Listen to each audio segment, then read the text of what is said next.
Christian Manimtim. Christian. Okay. Sir, Since 2017, 2019,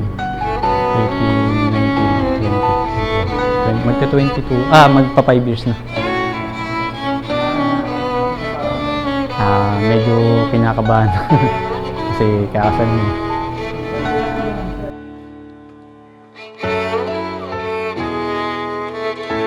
Nung naglalaro ko ng basketball, ayun, na kikita-kita ko na siya,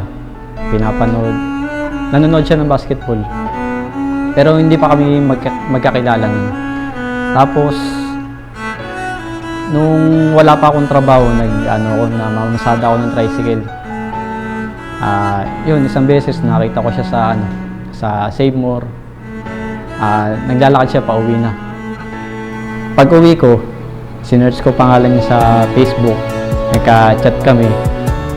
Tapos ayun, noon kami nagkakilala. Tapos September 12, nung sinagot niya ako.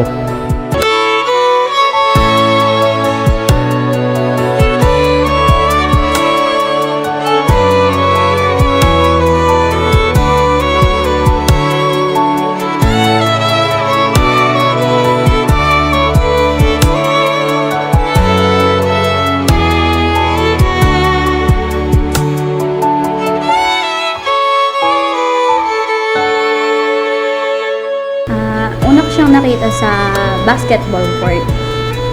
Hindi ko siya kilala pero alam ko yung apelyido niya. Tapos, isang beses nagpunta ako sa Save More, dun ko siya nakita, nakapila. So, tapos, pag uwi ko, kina Kapunan, bigla na lang siyang nag-friend request sa akin. Doon na nagsimula na kakilala. Babe, lagi ka lang mag-iingat sa trabaho mo, huwag pababayaan ang sarili, at para lagi kang makakauwi sa amin ng ligtas si Julian. At sa anak ko naman na si Julian, lagi lang huwag makulit anak kasi napapagod din si mama pag-aalala. Pero kahit napapagod si mama sa'yo, mahal na mahal kita.